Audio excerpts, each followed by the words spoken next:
Hello, my dear friends. Now, if you had seen my Forsaken review, you know I mentioned a particular movie in my collection,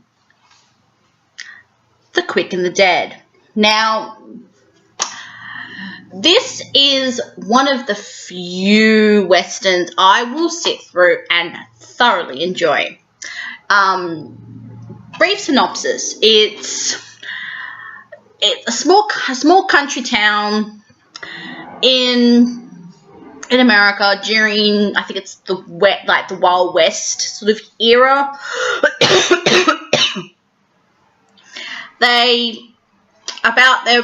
just had their I'm guessing it's close to Mexico because they have it starts off with the whole Day of the Dead festival, which I am aware a little bit about. It's around the whole, I think it's Mexican version of Halloween, I think it is.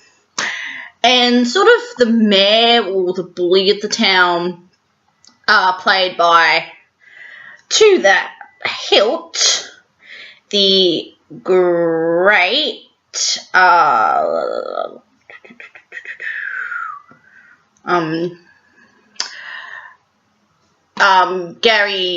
Gene Hackman, which I've seen in a number of movies, has decided to do a shoot to the death type comp. And about 12 people, including himself, participate. And we know the backstory of at least two of the competitors. Sharon Stone's character, she is, her father was the sheriff of the town.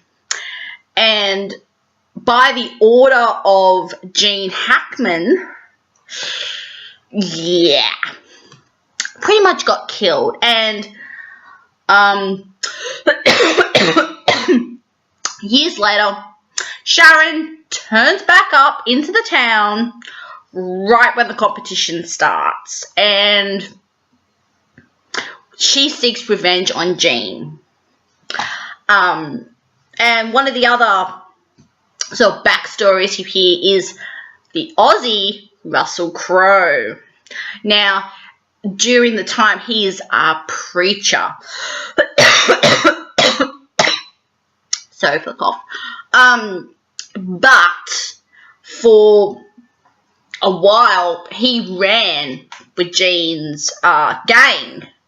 And so he's basically turned his back on that lifestyle and has gone to the church, which Gene thinks is a load of crap. He still has that instinct. Still has that killer instinct. And he basically, against his will, Russell is put in this particular production. And yes, each of them get whittled down till two. I'm not telling you who ends up being the final two, but one of the sort of surprising things about this movie is, once I turn back, Leonardo DiCaprio's in this. This is one of his earlier roles. This is actually pre-Titanic. Now, I know Titanic, and he's really good. He actually plays Gene's son. Well, we find out he's not exactly his son. He just doesn't even know who the mother is. It doesn't really know that he is actually the father. But so if you love a good, it's basically pretty much a shoot 'em up type of movie, and I don't mind those type of movies if there's a story that goes with it. Now, this is a very strong story.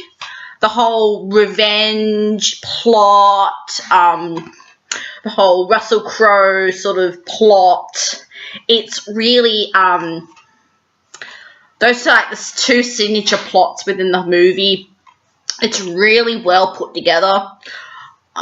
This is not a genre that I dip my toe into very much, but this is one I think I might have seen on TV before buying it. That probably was a rated version. Dude, turn that off. You know not to have Blade music going. Sorry, that's my sister in the background. Hello. Have you seen Quick and the Dead? No, not really. You should watch it. I don't remember. Oh. That don't care. would be my sister. This is pretty darn good. As you can tell, I actually own this sucker, so I do give it quite a high rating. 4 out of 5. This is something that most people would really see and go, she's into that? A shoot 'em up gun movie? Not necessarily something you would see in my collection, but this is a rarity. I do thoroughly enjoy it. So if you want to see Leonardo in a young role, or I do think this might have been Russell Crowe's first American movie. What do you think of that as? I'm just guessing about Russell Crowe. Is that the guy playing Jack in Titanic? That's Leo. It's Leonardo. Yes, I've already mentioned that, Wendy. Sorry, I wasn't listening, folks. Clearly. Shut up. So if you love a good sort of Western, it's really, really good. The action is really believable. So yeah, please go and check it out. And what do you think of the movie? Please write the comments down below, and I will see you soon. Ciao.